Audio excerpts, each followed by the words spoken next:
The stars looked cold and empty as Ambassador Quelta stared out the viewing port of the Rilani diplomatic station. Her purple skin had turned almost gray with worry, and her large eyes reflected the fear that gripped her entire species. Behind her, the communication chamber buzzed with desperate activity as technicians worked to boost their transmission signal across the galaxy. 3 worlds were gone. 3 entire planets that once held billions of Rilani lives had been consumed by the Vorthak swarm.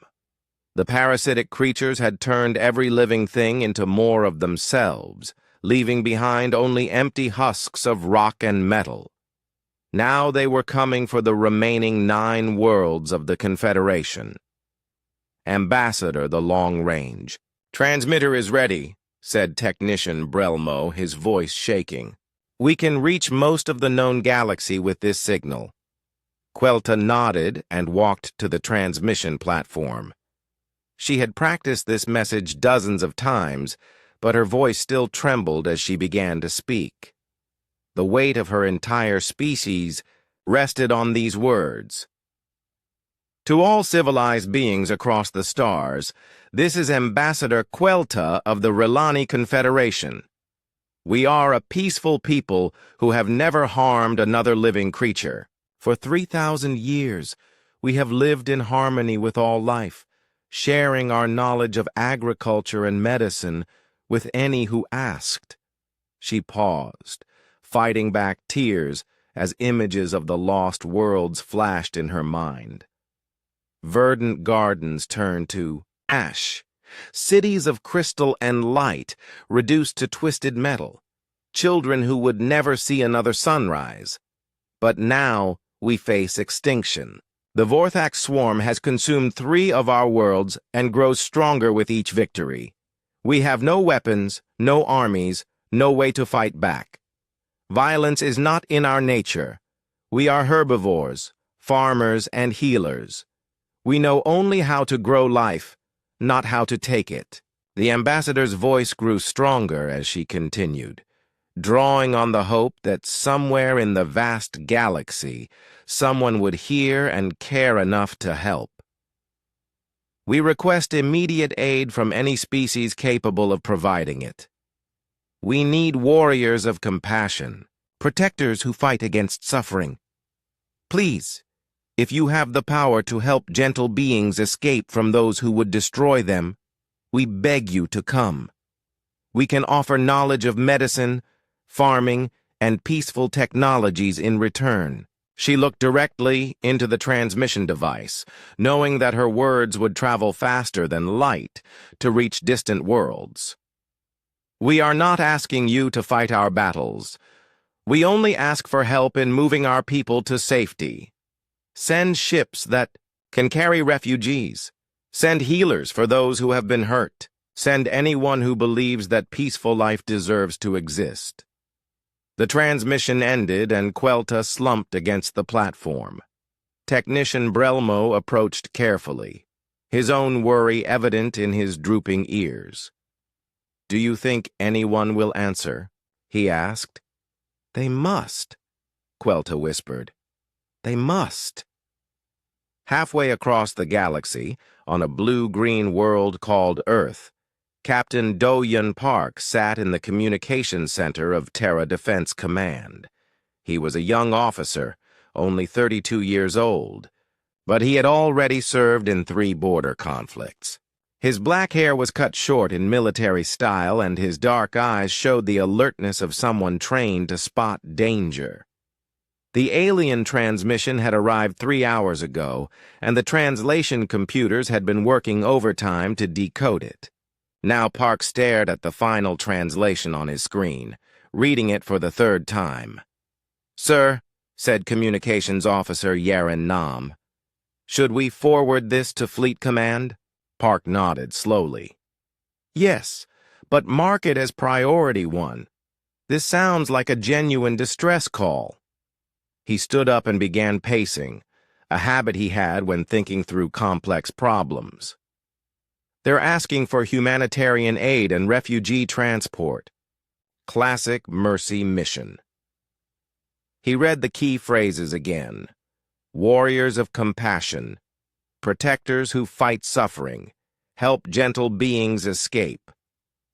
The translation software had marked several terms as uncertain, but the overall meaning seemed clear. A peaceful species needed help evacuating their people from some kind of threat. Nam, get me Admiral Minseo Kim on secure channel, Park ordered. Admiral Kim was a legend in the Earth Defense Forces. At 55, she had gray streaks in her, black hair and scars on her hands from her early days as a ship engineer. She had worked her way up through every rank and knew more about space combat than anyone else in the fleet. When Park's call came through, she was reviewing deployment schedules in her office. "Captain Park, what do you have for me?" Kim's voice was crisp and professional. "Admiral, we've received what appears to be a distress call from an alien species. Called the Rilani. They're requesting immediate humanitarian assistance. They say they're under attack by something called the Vorthak Swarm and need help evacuating their population." Kim leaned forward in her chair. First contact situations were always delicate, especially when they involved requests for military aid. "Send me the full translation, Captain. I want to review every word." Park transmitted the file and waited while the Admiral read through it. He could hear her tapping her fingers on her desk, another sign that she was thinking hard about something. "Captain, this looks legitimate. They're specifically asking for non-violent assistance, refugee transport, medical aid, evacuation support. Nothing about combat operations." Kim's voice carried a note of approval. "It's exactly the kind of mission our humanitarian protocols were designed for." "Should I alert Colonel Woojin Lee's expeditionary force?" Park asked. "Do it. Tell Lee to prepare for a mercy mission. Full medical support, maximum refugee capacity, and enough security to protect civilian transports. This could be our chance to make a good first impression with a new species." Colonel Woojin Lee received the mission briefing in his office aboard the carrier ship Soul's Pride. At 41, he was one of the youngest colonels in the fleet, known for his ability to adapt quickly to new situations. His broad shoulders and calm demeanor had earned him the respect of every soldier under his command. Lee studied the alien message carefully, paying attention to every detail. The Rilani seemed genuinely peaceful, describing themselves as farmers and healers who had never harmed another creature. The enemy they faced, this Vorthak Swarm, sounded like some kind of parasitic species that consumed other life forms. "A perfect mission for the 7th Expeditionary Fleet," Lee said to his aide, Lieutenant Kangmin Lim. "We excel at evacuation operations and refugee protection." "Sir, how many ships should we deploy?" Lim asked. Lee looked at the star charts showing the Rilani territory. 12 worlds scattered across a region of space about 50 light years from Earth. If they were moving entire populations, they would need substantial transport capacity. Full deployment. 3 assault carriers for the troops and medical facilities. 12 destroyers for escort duty, and enough transport ships to move millions of refugees if necessary.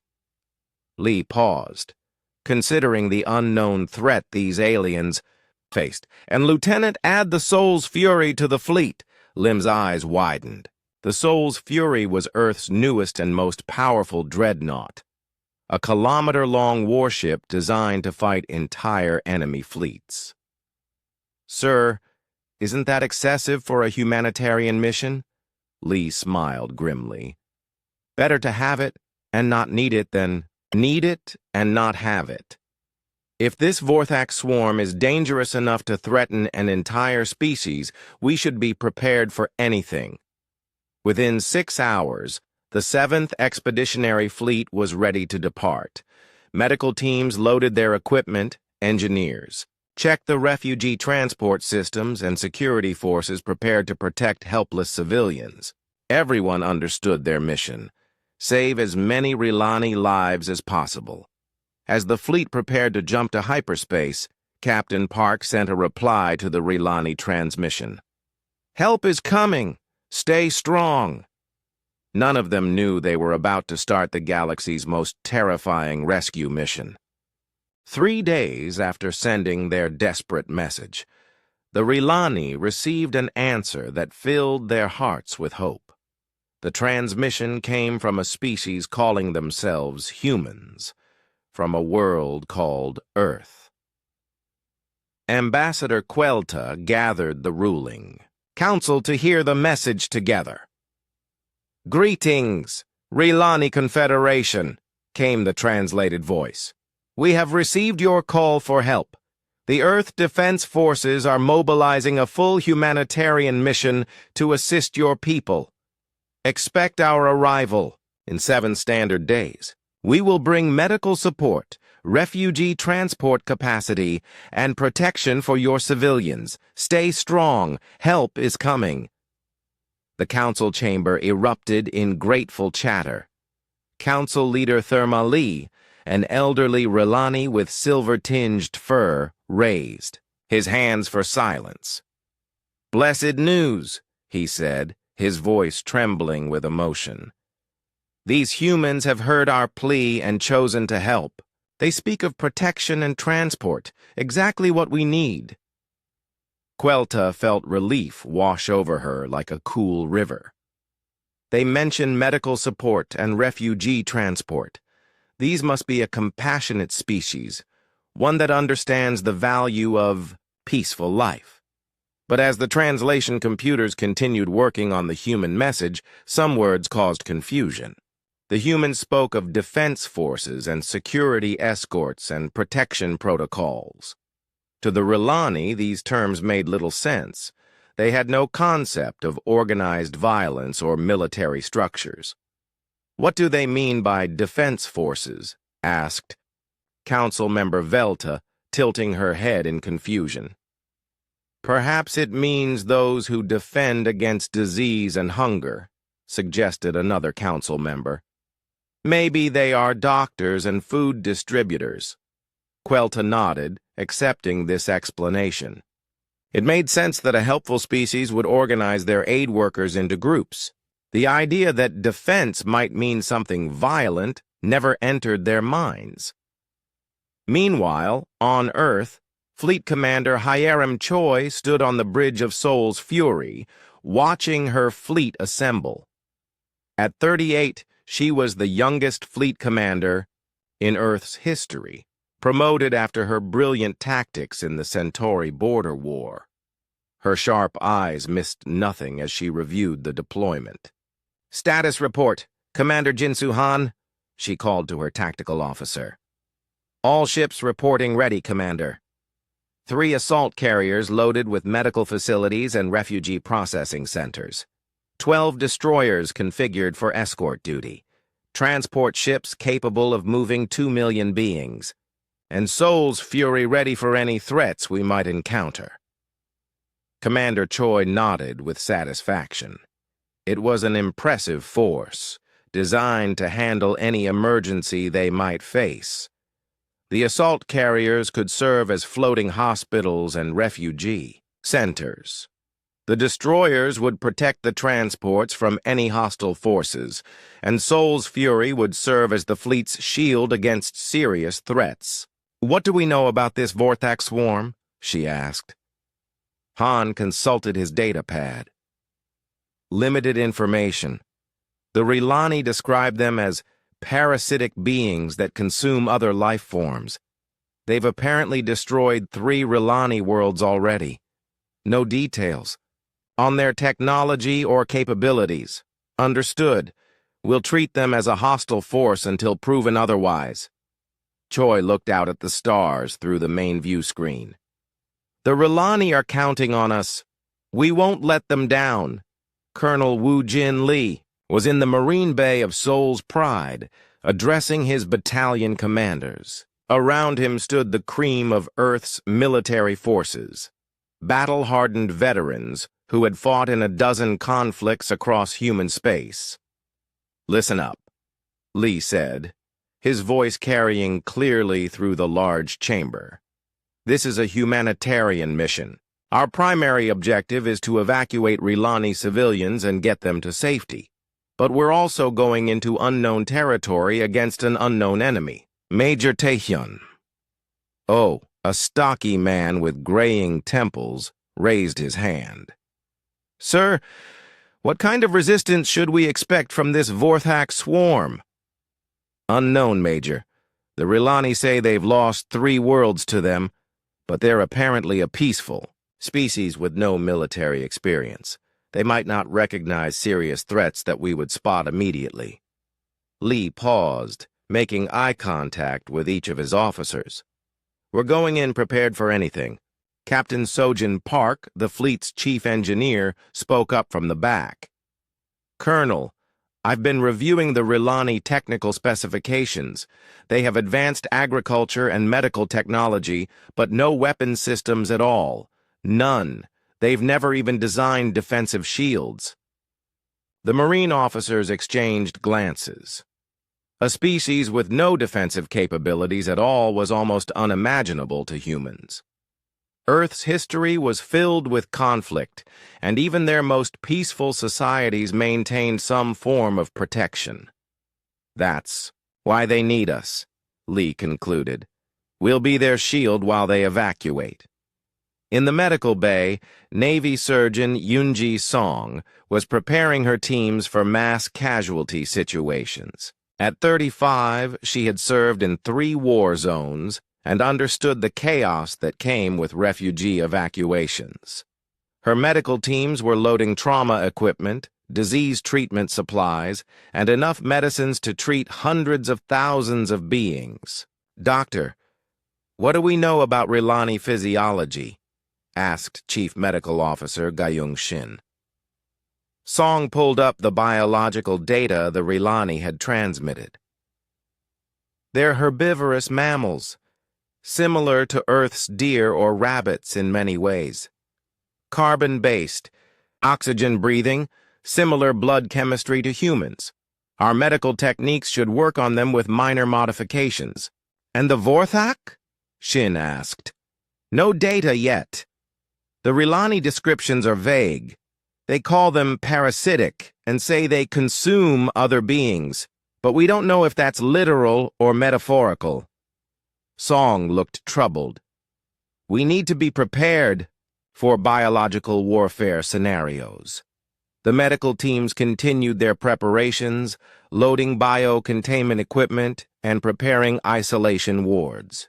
If the Vorthak used biological weapons or were themselves a biological threat, the medical teams would be humanity's first line of defense.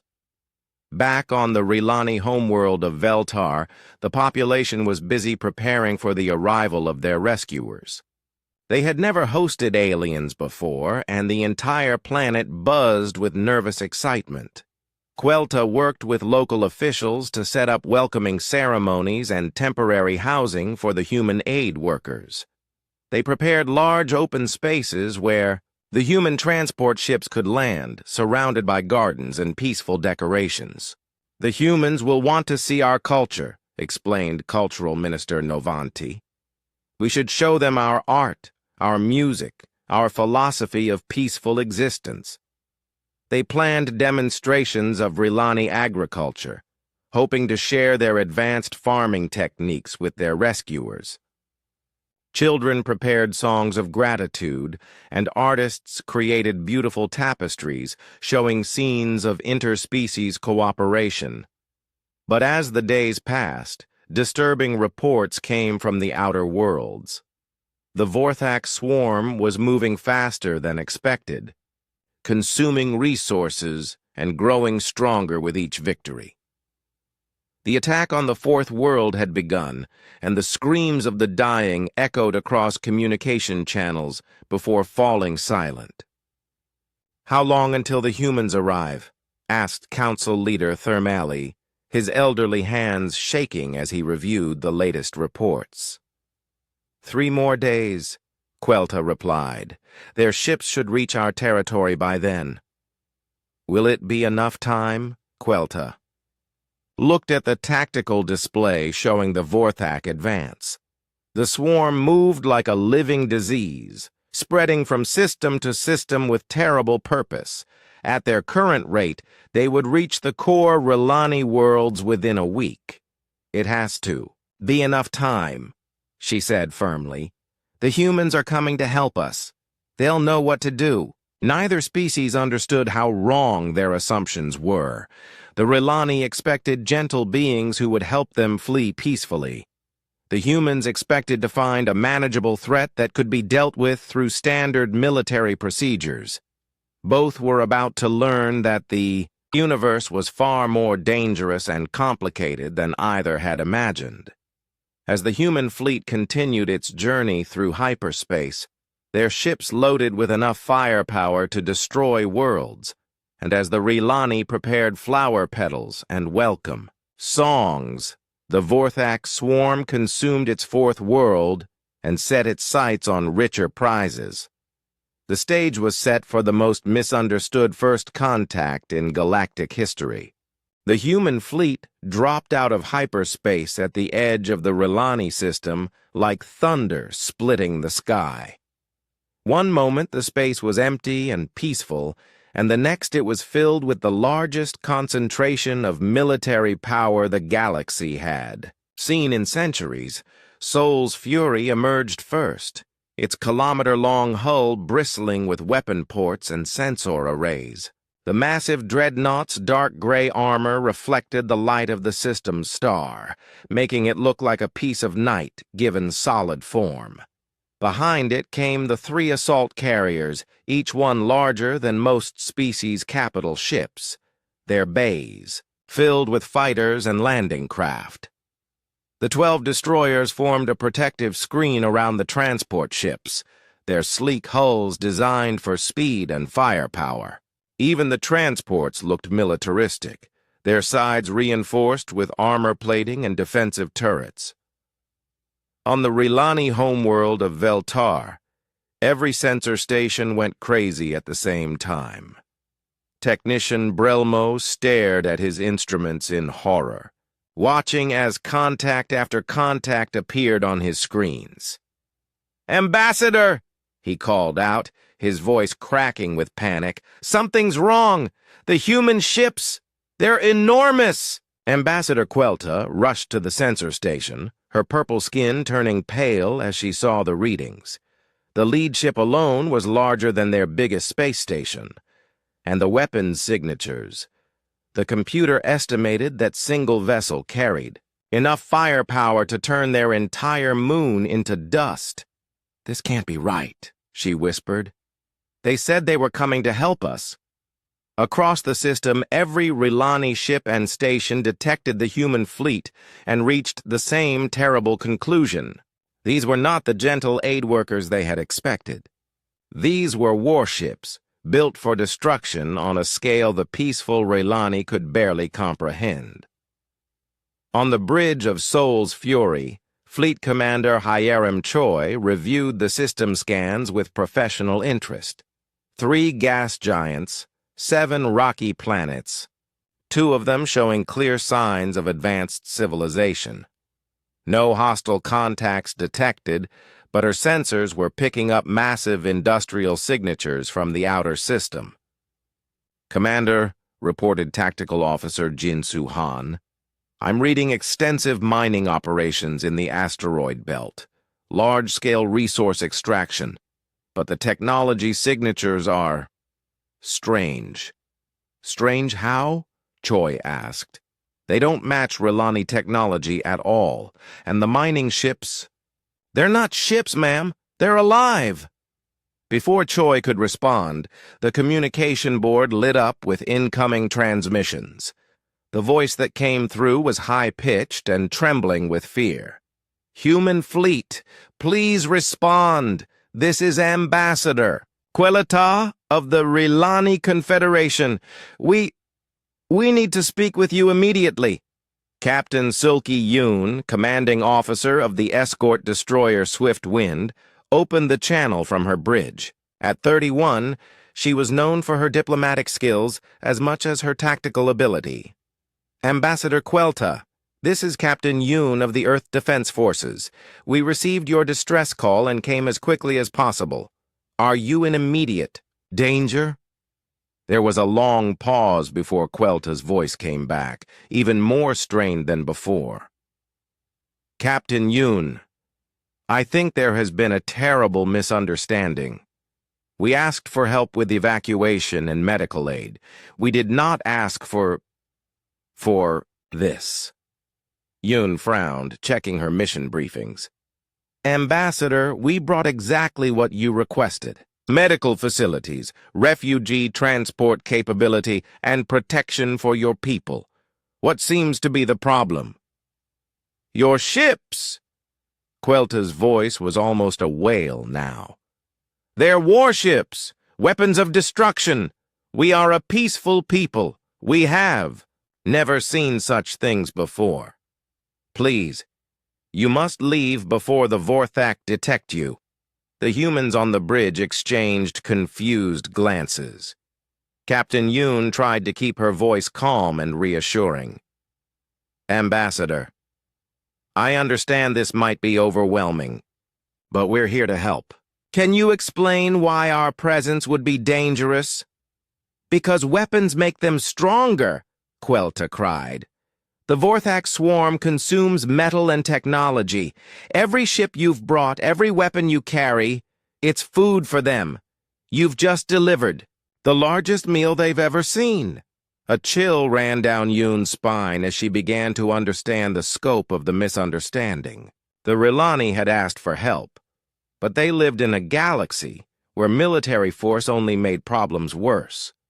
They had expected unarmed transport ships and medical vessels, not a battle fleet.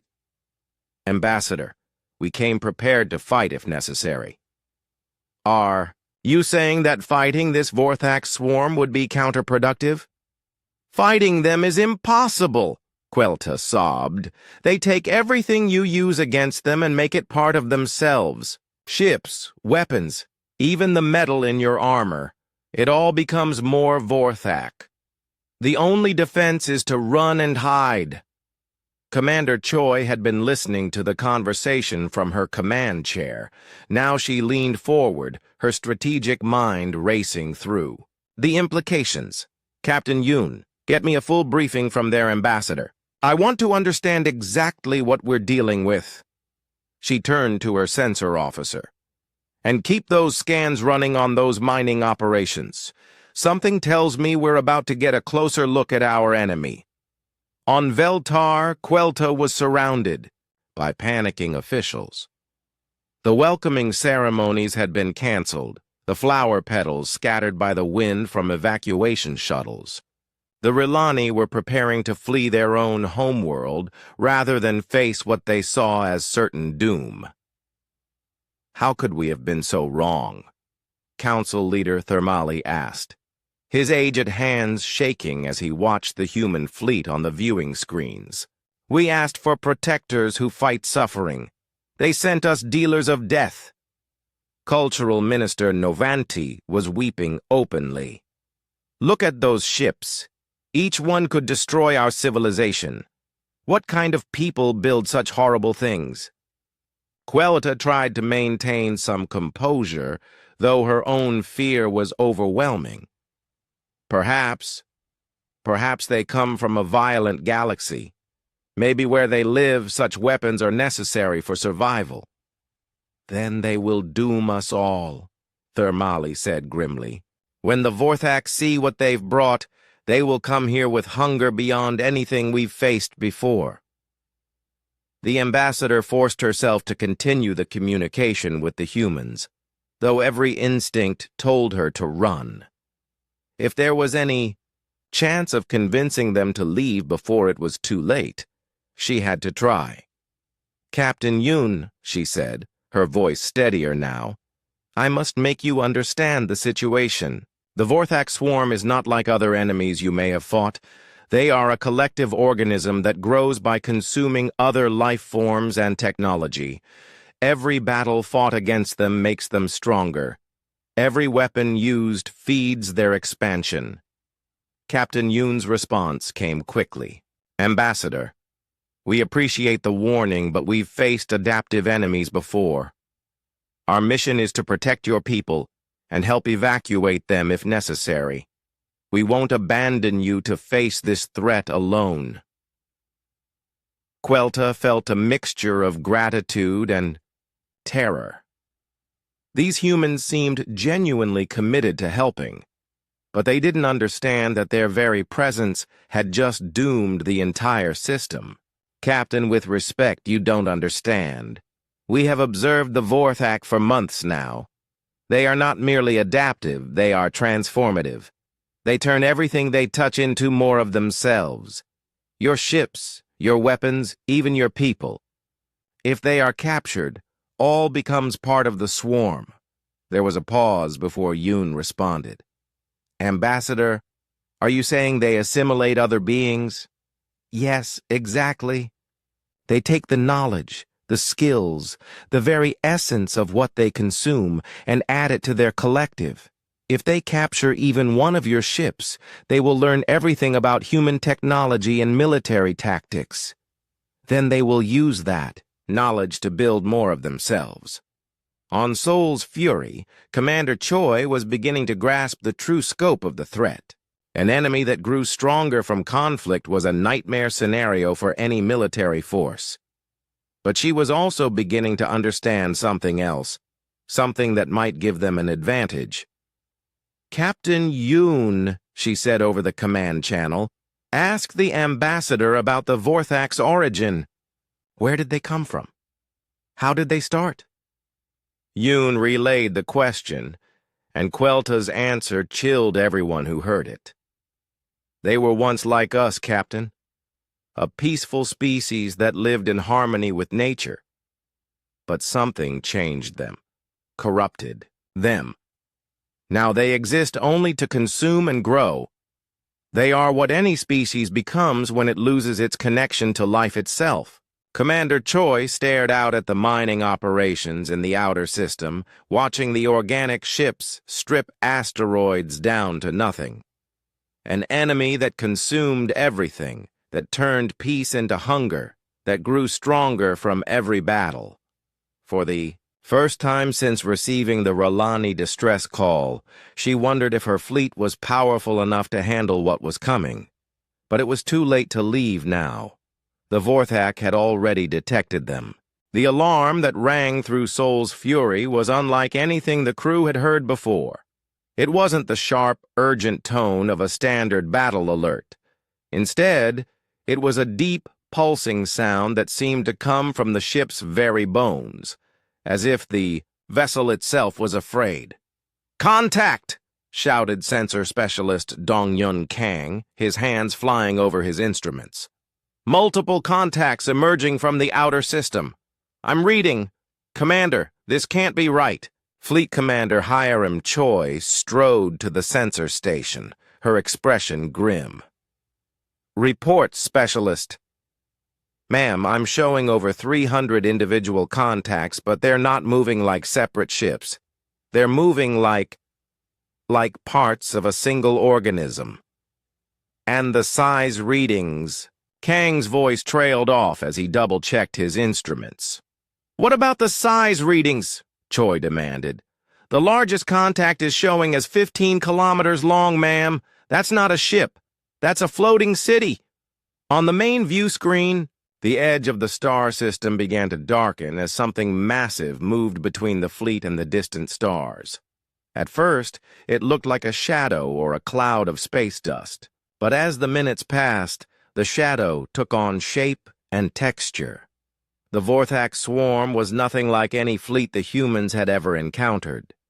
Where human ships were geometric and clean, built from steel and composites, these vessels looked like they had grown rather than been constructed. They were organic, flowing, with surfaces that pulsed and shifted like living flesh.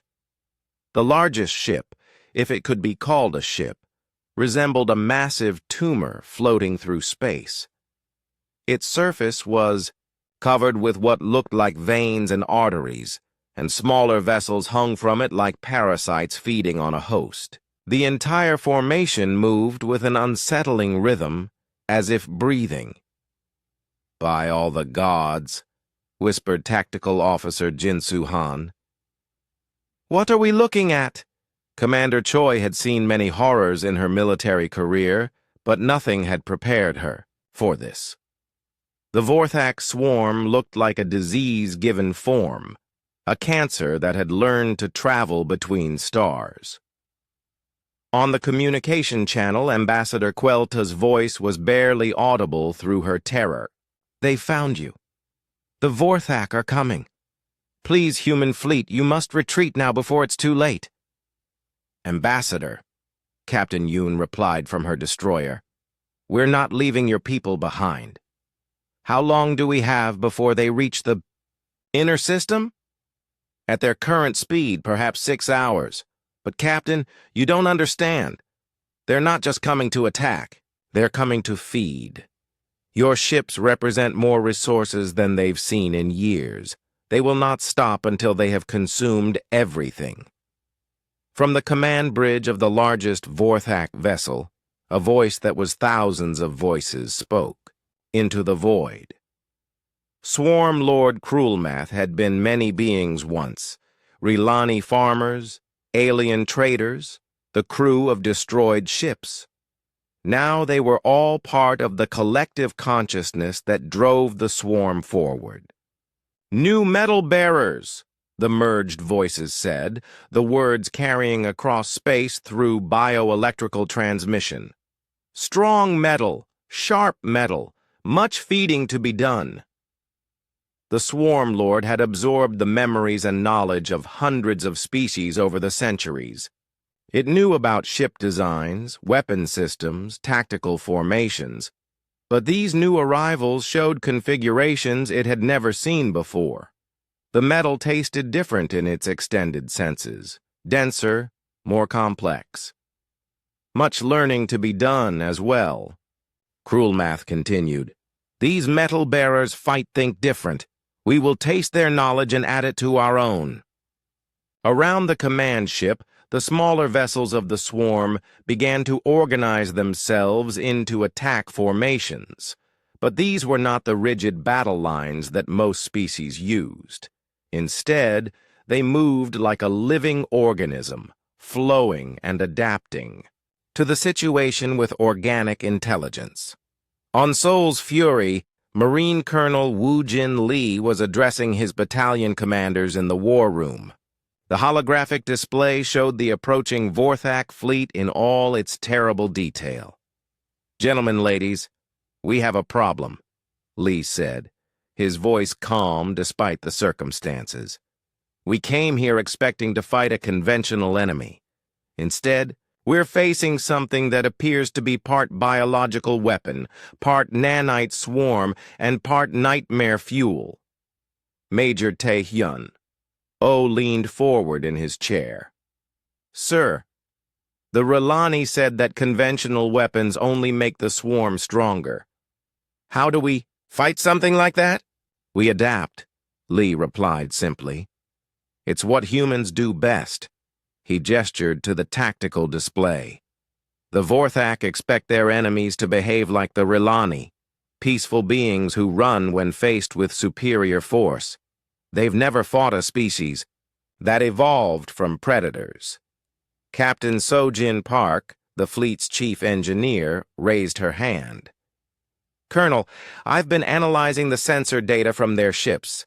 The biomechanical components show some interesting vulnerabilities. They're organic, which means they can be poisoned, infected, or corrupted." Lee nodded approvingly.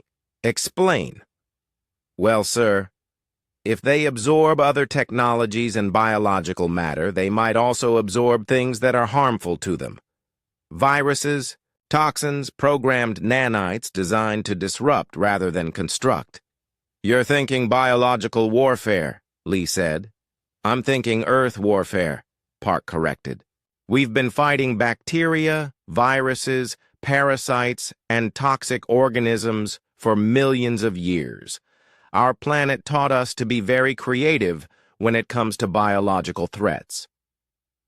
In the medical bay, Navy surgeon Yoonji Song was reaching similar conclusions. She stood before a holographic display showing what little data they had on Vorthak biology, her mind racing through possibilities. "Doctor," asked Chief Medical Officer Ga-Yung Shin, "what kind of medical countermeasures can we deploy against an organism like this?" Song smiled grimly. "Every kind we've got. If the Vorthak absorb other life forms, they might not have immunity to Earth diseases. We could deploy everything from the common cold to weaponized strains of flesh-eating bacteria. Isn't that illegal?" "Under the Biological Weapons Convention?" Shin asked. "The convention applies to warfare against humans and human allies," Song replied. "I don't think it covers alien parasites that want to assimilate the entire galaxy. Besides, sometimes being a doctor means being willing to kill one organism to save another." As the Vorthak swarm continued its approach, the human fleet began to shift from evacuation mode to combat mode. The transformation was like watching a peaceful animal suddenly bare its teeth. The assault carriers reconfigured their bays, switching from refugee processing centers to forward operating bases. The destroyers powered up their weapon systems and began running battle algorithms. Even the transport ships activated their defensive systems and moved into protected positions. "Fleet-wide announcement," Commander Choi said into her communicator. "All hands, this is the commander. We came here to save lives, and that mission hasn't changed. But it looks like we're going to have to fight for the right to do it. Remember your training, trust your equipment, and watch out for each other. Choi out!" On Veltar, the Rilani population watched in horror as their rescuers prepared for battle. To a species that had never seen organized violence, the sight of the human fleet transforming into a war machine was almost as terrifying as the approaching swarm. "They're going to fight," Council Leader Thermali said, his voice hollow with despair. "They don't understand that fighting only makes the Vorthak stronger." Ambassador Quelta tried one more time to reach the humans. "Captain Yoon, please listen to me. You cannot win this battle through force. The more you fight, the more you give them to consume. The only way to defeat the Vorthak is to deny them what they want." Captain Yoon's response was firm but not unkind. "Ambassador, I understand your concern, but we've never met a problem that couldn't be solved with the right application of force. Maybe it's time the Vorthak met someone who fights back." "But you don't understand," Quelta cried. "Every ship they destroy becomes part of their fleet. Every weapon they capture becomes part of their arsenal. They will turn your own strength against you." From Seoul's Fury, Commander Choi's voice cut across the channel. "Ambassador, with respect, I think you're the one who doesn't understand. You're assuming that we fight the same way as every other species the Vorthak has encountered. But humans didn't become the dominant species on Earth by giving up when faced with superior numbers. The Vorthak fleet was now close enough that individual ships could be seen on the visual displays. They moved through space like a school of predatory fish, their organic hulls pulsing with bioluminescent patterns that might have been beautiful if they weren't so terrifying. Swarm Lord Cruelmath opened communication channels to the human fleet, its voice carrying the weight of 1,000 absorbed minds. "Metal bearers of the third planet," it said, each word dripping with hunger. "You bring gifts of metal and knowledge to the swarm. We will consume your ships, absorb your minds, and add your strength to our own. Resistance will only provide us with more resources to consume." Surrender now, and your absorption will be swift. The communication channel fell silent for a moment. Then Commander Choi's voice came back, crisp and professional. Vorthak Fleet, this is Commander Choi of the Earth Defense Forces. We're here to protect the Relani people and provide humanitarian aid. Withdraw Fs? The first shot of the battle came from the Vorthak swarm, but it wasn't aimed at the human fleet. Instead, Swarm Lord Cruelmath directed its vessels toward a small moon orbiting the fourth planet in the system. The humans watched in horror as the organic ships surrounded the rocky satellite and began to feed. The moon simply disappeared, not destroyed in an explosion or broken apart by weapons, but consumed like sugar dissolving in water. The Vorthak ships extended feeding tendrils that ate through rock and metal, converting matter into more biomass for the swarm. Within an hour, a celestial body that had existed for billions of years was gone, and the swarm had grown visibly larger. Did you see that? Swarm Lord Cruelmath broadcast to the human fleet, its 1,000 voices filled with satisfaction. This is what awaits your precious metal ships. We will devour them, and you with them. Your resistance only seasons the meal.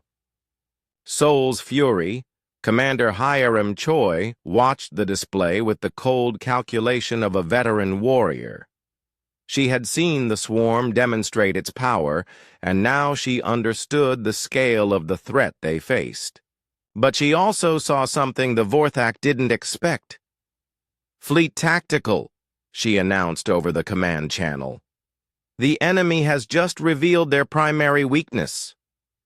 Ma'am, asked Tactical Officer Jinsu Han, they expect us to be terrified and surrender, just like every other species they've encountered. They're showing off instead of attacking immediately. Choi's smile was sharp as a blade. They've never fought humans before. They don't know that when we see something that big and scary, our first instinct is to figure out how to kill it. The human fleet began to move, but not in the way the Vorthak expected. Instead of forming defensive lines or attempting to flee, the ships spread out in a complex three-dimensional formation that had been perfected in 100 battles across human space. All ships execute Battle Plan Hydra, Choi commanded. Multiple attack vectors, overlapping fields of fire. Let's see how they handle a real fight. The destroyers moved first, their sleek hulls dancing through space with deadly grace. Captain Silky Yoon commanded the lead destroyer Swift Wind, and her crew had been training for ship-to-ship combat since they were teenagers. Target the smaller. Vessels first, Yoon ordered. Let's see what happens when we damage their bio-ships. The destroyers opened fire with magnetic acceleration cannons, sending tungsten slugs toward the Vorthak fleet at significant fractions of light speed. The projectiles struck the organic ships and tore through their hulls like bullets through flesh. For a moment, the humans thought they had succeeded. The targeted Vorthak vessels reeled under the impact, their bioluminescent patterns flickering and dimming. But then something unexpected happened. The damaged ships began to regenerate, not just healing their wounds, but actually growing larger and stronger. The tungsten slugs were being absorbed and converted into new biomass, making the vessels tougher than before. Sensors confirm, reported Specialist Dong-Hyun Kang. The enemy ships are incorporating our projectiles into their hull structure. They're literally eating our bullets. Commander Choi nodded grimly. The Relani had been right about conventional weapons feeding the swarm. But humans had learned a long time ago that when one approach didn't work, you tried another. Switch to energy weapons, she ordered. Let's see how they handle plasma and lasers. The fleet's energy batteries opened up, sending streams of coherent light and superheated plasma toward the Vorthak ships. The beams cut through space like swords of light. striking the organic vessels with enough energy to vaporize steel. The results were better this time. The energy weapons burned through the bio-ship's hulls, causing real damage that couldn't be easily absorbed.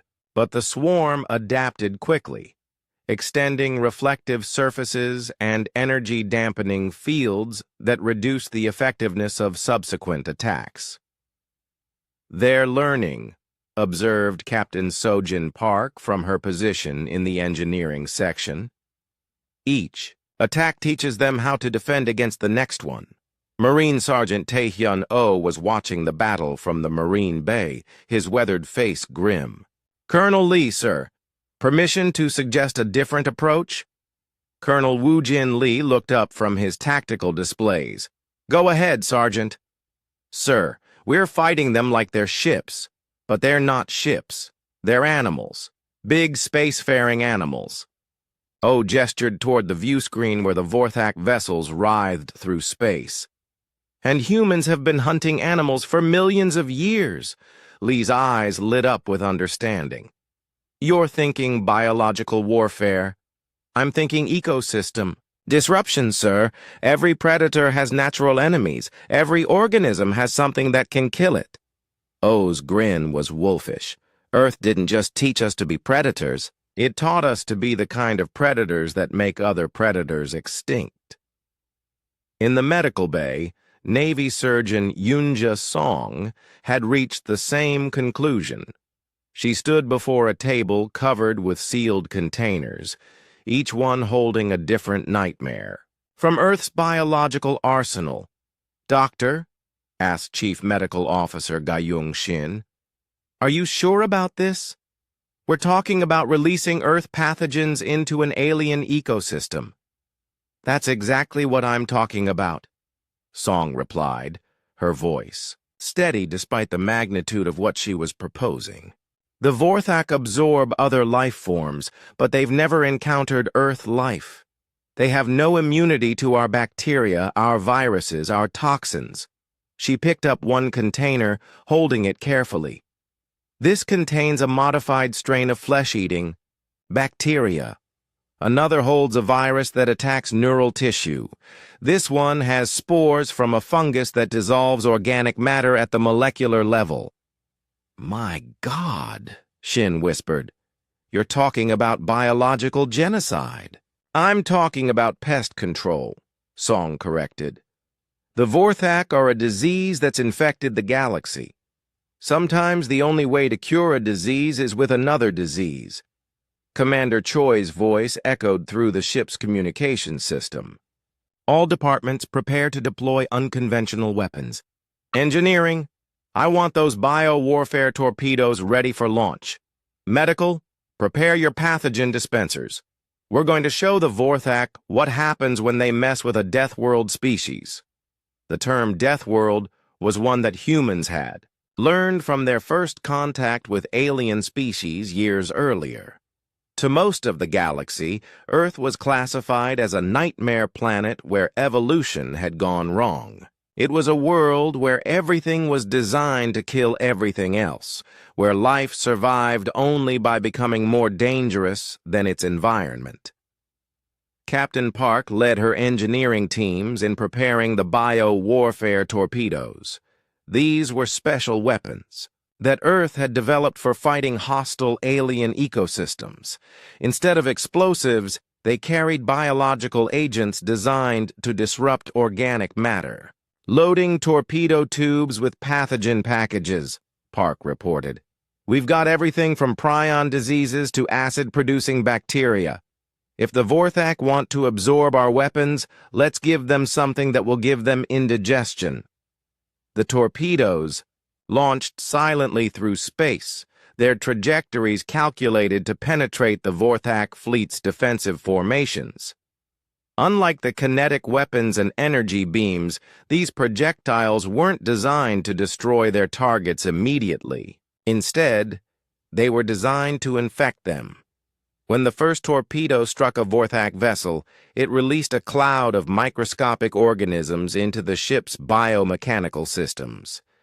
The Earth bacteria went to work immediately, attacking the alien organic matter with billions of years of evolutionary experience in biological warfare. The effect was immediate and horrifying. The infected Vorthak ship began to convulse as Earth pathogens rampaged through its systems. Sections of the hull started to dissolve as acid-producing bacteria ate through the biomass.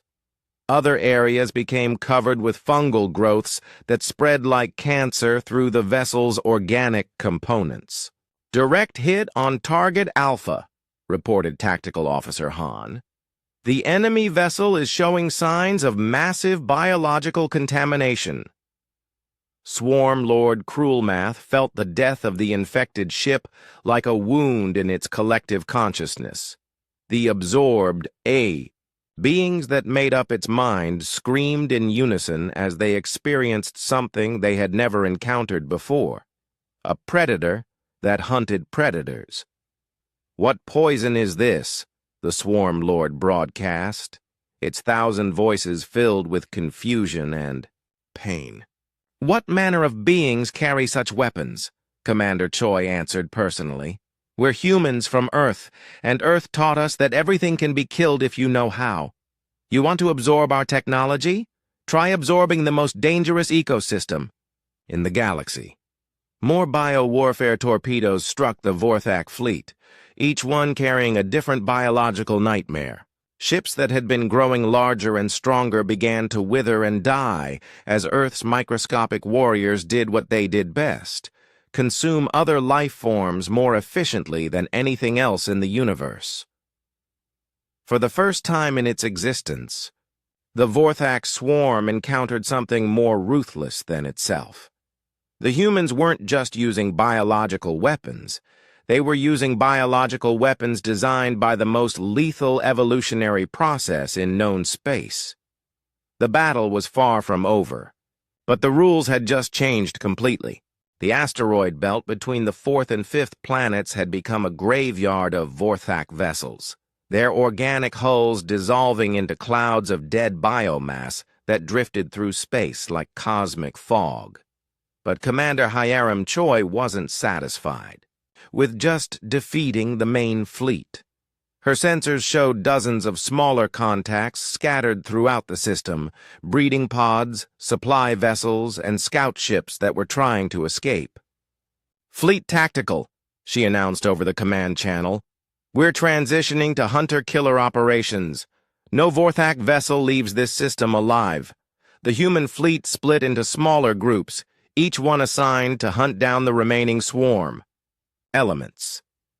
It was a type of warfare that required patience, skill, and ruthless efficiency.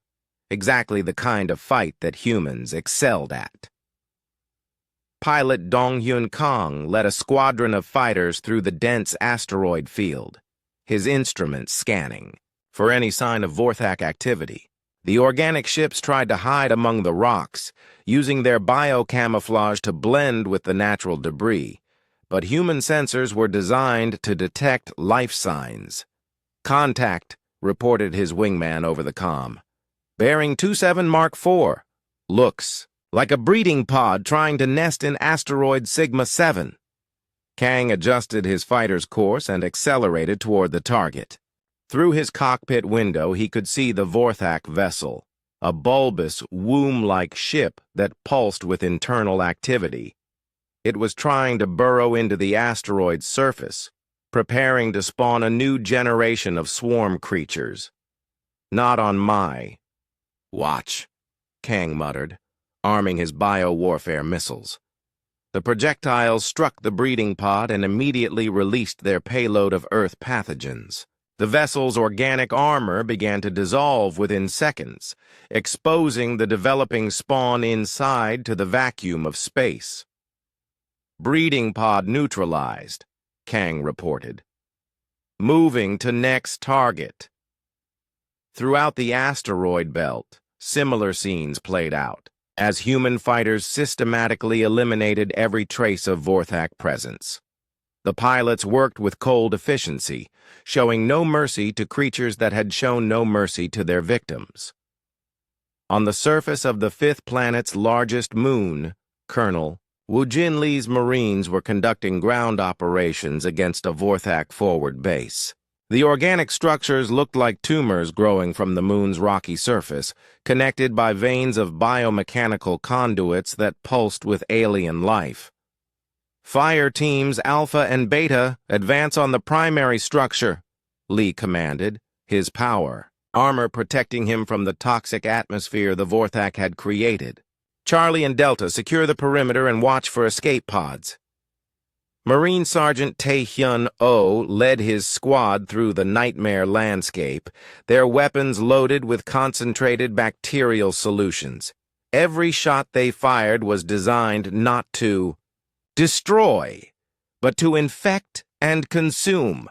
"Contact front," shouted Private Jin Woo Kim, raising his rifle as a group of Vorthak warrior forms emerged from a tunnel. The creatures looked like insects merged with machinery, their chitinous armor gleaming with biomechanical enhancements. The Marines opened fire, their weapons spraying clouds of weaponized microorganisms. The Vorthak warriors charged forward, but within steps they began to stumble as earth bacteria ate through their organic components. Their biomechanical systems failed, their enhanced armor dissolved, and they collapsed into puddles of component matter. "This is too easy," observed Corporal Yoonji Han, watching the creatures die. "They have no defense against biological attack. That's because they evolved to be the ultimate biological weapon," Oh replied. "They never expected to meet something more dangerous than they are." The Marines advanced through the base, methodically destroying every trace of Vorthak presence. They found chambers full of absorbed beings from dozens of species, all of them slowly being freed as the Earth pathogens broke down their biomechanical restraints. "Medical team to Section C," Lee announced. "We've got more survivors." Navy surgeon Yoon Ja-song and her medical teams worked around the clock to treat the liberated victims. Each rescued being was a victory against the swarm's centuries of expansion, a life returned to the galaxy that the Vorthak had thought lost forever. "Doctor," asked Chief Medical Officer Ga-young Shin, "how many survivors have we recovered so far?" Song checked her tablet, her expression mixing satisfaction with sadness. "Over 3,000 individuals from 47 different species. Some have been absorbed for decades, but the pathogen treatment is reversing most of the biomechanical integration. Any permanent damage? Some. The Vorthak absorption process leaves scars, but most of these beings will be able to return to normal lives with proper rehabilitation." Song looked out at the medical bay filled with recovering victims. "We're not just winning a military victory here. We're undoing centuries of the swarm's crimes." In the outer system, Captain Sulky Yoon's destroyer Swift Wind was pursuing the last major Vorthak vessel, a command ship that had been trying to reach the edge of the system. The organic vessel was fast, but human ships were faster. "Target is attempting to charge its bio-drive," reported her tactical officer. "If it reaches hyperspace, it could spread news of our capabilities to other swarm elements." "Not happening," Yoon said firmly. "All batteries prepare to fire. I want that ship disabled, not destroyed. We need to interrogate whatever's left of its command structure." The destroyer's weapons spoke, sending streams of concentrated pathogens toward the fleeing Vorthak ship. The biological weapons struck home, and the organic vessel began to lose power as its systems were consumed from within. "Target is venting atmosphere and showing massive biological contamination," the tactical officer reported. "She's dead in space. Prepare a boarding party," Yoon ordered. "Full bioprotection gear. I want to know everything that ship knows about swarm operations in this region." The boarding action revealed the true scope of the Vorthak threat. The command ship's organic computers contained star maps showing dozens of infected systems, supply, routes spanning half the galaxy, and plans for the consumption of entire stellar regions. "My God," whispered the intelligence officer reviewing the data. "They weren't just attacking the Rilani. They were planning to consume this entire arm of the galaxy." But the most important discovery was the location of the swarm's primary hive, mind, a massive bioship called the Mother Core that served as the central nervous system for the entire Vorthak collective. It was hidden in a dead system 3 jumps away, protected by the largest concentration of swarm vessels ever assembled. Commander. Choi received the intelligence report in her ready room, studying the tactical data with the eye of an experienced strategist. The Mother Core represented both an opportunity and a threat. If they could destroy it, they might cripple the entire swarm. But attacking it would mean facing the Vorthak's full military might. "Admiral Kim is going to want to see this," she said to her aide. "Get me a priority channel to Earth Command." The conversation with Admiral Minseo Kim was brief and to the point. The Admiral listened to the situation report, reviewed the intelligence data, and made her decision with typical efficiency. "You have my authorization to proceed, Commander," Kim said. "Eliminate the Mother Core and end the Vorthak threat permanently. The entire galaxy is counting on you." As the human fleet prepared to leave the Rilani system, Ambassador Quelta requested a final meeting with the human commanders. She stood in the diplomatic chamber of Soul's Fury, surrounded by beings she had thought were gentle aid workers just days before. "I owe you an apology," she said, her voice soft with emotion. "We asked for protectors who fight suffering, and we received exactly that. We just didn't understand what such beings would look like." Commander Choi smiled, and for the first time since the battle began, her expression was warm rather than cold. "Ambassador, we're honored to have helped your people, but our job isn't finished yet. You're going after the rest of them, aren't you?" Quelata asked. "Every last one," Choi confirmed. "The Vorthak swarm ends here and now. No more absorbed worlds, no more consumed civilizations. This galaxy has seen enough suffering." The Rilani ambassador looked at the human commander with something approaching reverence. "You truly are warriors of compassion. You fight not because you enjoy violence, but because you refuse to let innocents suffer." "That's what makes us human," Choi replied simply. "We protect those who can't protect themselves." As the human fleet departed for the final battle, the Rilani system was truly safe for the first time in months. The asteroid belt had been cleansed of all Vorthak presence. The rescued victims were receiving medical care, and the peaceful civilization could begin to rebuild.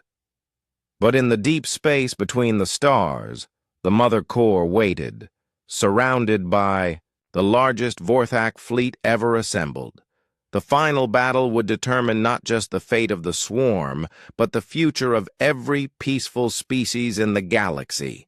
The humans were going to war against Nightmare itself, and they were going to win. The dead system where the Vorthak Mother Core waited had once been home to a thriving civilization.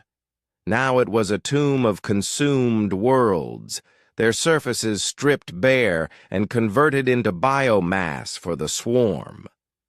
In the center of this graveyard floated the most horrifying sight the human fleet had ever encountered. The Mother Core was not a ship in any conventional sense. It was a living planet, a sphere of organic matter 50 kilometers across that pulsed with the combined consciousness of 1 billion absorbed minds. Around it orbited thousands of Vorthak vessels, all connected to the central mass by bio-neural, conduits that carried information and resources throughout the collective. "Sweet Mother of Earth," whispered sensor specialist Dong Yun Kong as the readings came in. "That thing is the size of a small moon, and it's all alive." Commander Hyerim Choi stood on the bridge of Soul's Fury, studying the tactical display with grim determination. This was what they had come to destroy, the beating heart of the Vorthak swarm, the source of 3 centuries of galactic suffering. "Fleet status report," she ordered. "All ships reporting ready for combat," came the reply from Captain Sulki Yoon aboard Swift Wind. "Bio-warfare systems fully loaded, medical team standing by for survivors, and everyone's eager to finish this." The plan was elegant in its simplicity. The human fleet would punch through the Vorthak defenses using concentrated biological weapons, disable the orbital vessels, and then deliver a massive pathogen payload directly into the mother core itself. If successful, it would kill the central consciousness and free every absorbed being in the swarm. "All ships," Choi announced, "commence attack run. Remember, we're not just fighting for the Relani anymore. We're fighting for every species the Vorthak have ever consumed." The battle began with a coordinated strike by every human vessel simultaneously. Bio-warfare torpedoes streaked through space like shooting stars, each one carrying a different nightmare from Earth's evolutionary arsenal. The Vorthak fleet moved to intercept, but they had learned to fear the humans' biological weapons. Admiral Minseo Kim had authorized the use of humanity's most classified biological weapons for this final battle. Captain Sojin Park's engineering teams launched torpedoes containing prion diseases that attacked protein structures, viral packages that dissolved cellular walls, and bacterial cultures that consumed organic matter faster than it could regenerate. The effect on the Vorthak fleet was immediate and devastating. Ships that had survived for centuries began dissolving within minutes. The bio-neural networks that connected the fleet to the mother core started failing as Earth pathogens rampaged through their organic components. But the mother core fought, back with desperation born of ultimate survival.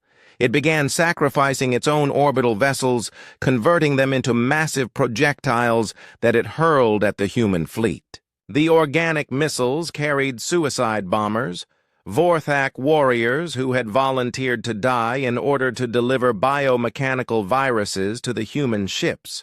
"Incoming biologics," warned Tactical Officer Jinsu Han. "Multiple contacts, all on collision. Courses! Point defense systems engage," Choi ordered. "Don't let anything get close to our ships."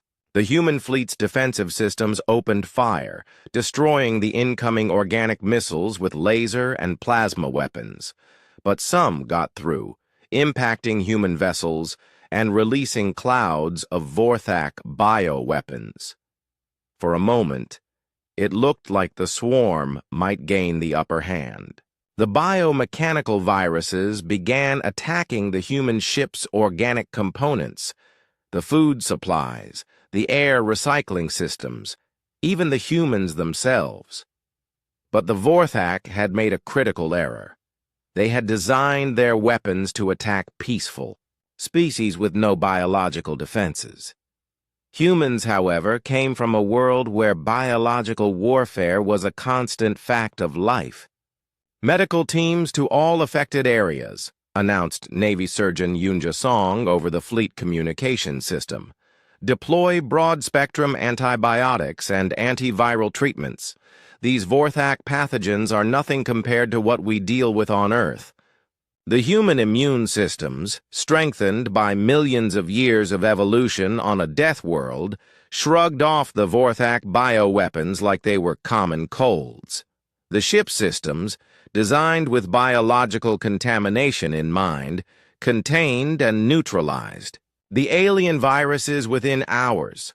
"Their weapons don't work on us," reported Chief Medical Officer Ga-Young Shin with something approaching wonder. "Our immune systems are treating their most deadly pathogens like minor inconveniences." It was the final proof of what many had suspected. Humans were the ultimate biological weapons platform in the galaxy. Earth had created them to survive. Anything, and that included the Vorthak swarm's best efforts to kill them. The Mother Core's defenses began to crumble as the human fleet pushed deeper into the system. Colonel Wu Jin Lee's Marines launched boarding actions against the larger Vorthak vessels, their bioweapons turning organic ships into floating hospitals as they freed thousands of absorbed beings. "This is Marine Team Delta," reported Sergeant Taehyun-oh from inside a dissolving Vorthak cruiser. "We've got survivors from at least 20 different species in here. The pathogen treatment is working. They're remembering who they were before the swarm took them. The liberation of the absorbed beings was perhaps the most important aspect of the battle. Each freed mind weakened the Mother Core's collective consciousness, reducing its ability to coordinate the defense. The Vorthak had built their strength on the stolen thoughts and memories of their victims, and now those victims were being returned to their original selves." Pilot Dong-Yun Kang led his fighter squadron through the chaos around the Mother Core, his sensors detecting massive biomechanical structures beneath the creature's organic surface. "Commander Choi," he reported, "I'm seeing what looks like processing centers inside the core. Millions of beings in biomechanical pods." "That's our target," Choi replied. "All fighters, prepare for penetration assault. We're going inside that thing."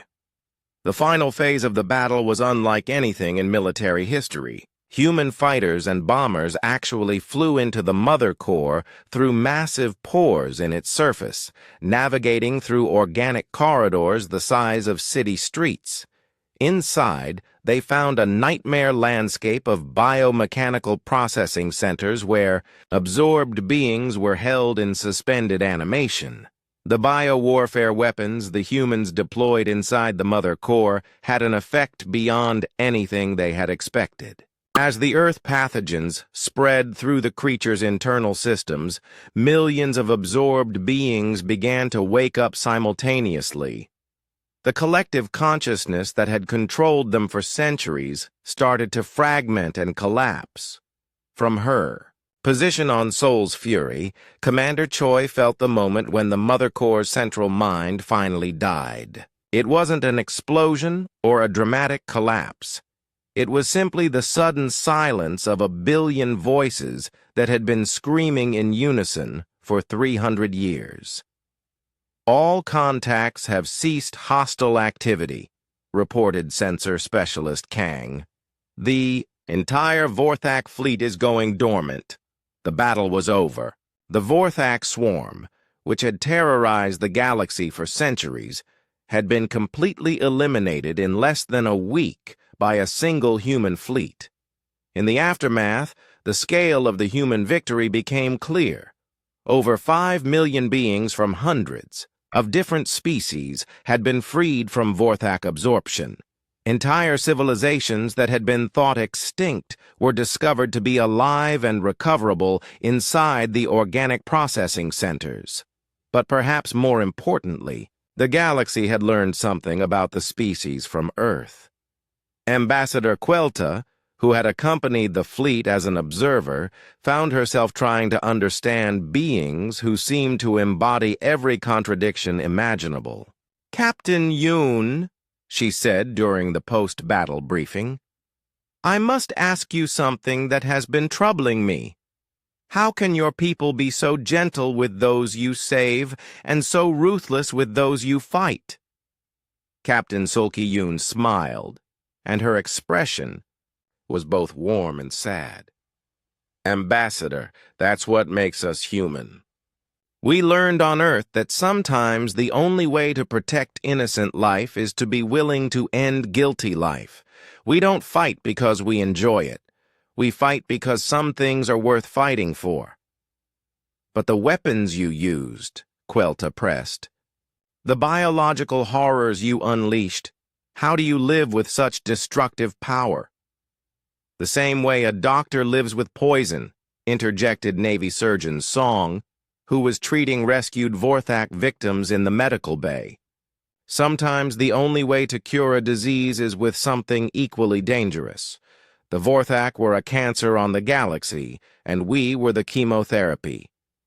The philosophical implications of humanity's victory would be debated for generations. They had saved countless lives by ending other lives, protected the innocent by becoming the most dangerous force the galaxy had ever seen. They were healers who carried weapons of mass destruction, pacifists who were willing to commit genocide to protect others. Admiral Minseo Kim arrived from Earth 3 weeks after the battle, bringing with her a fleet of hospital ships and colony vessels to help resettle the liberated beings. She found Commander Choi in her ready room, staring out at the remains of the Mother Core as human ships carefully extracted survivors from its dissolving bulk.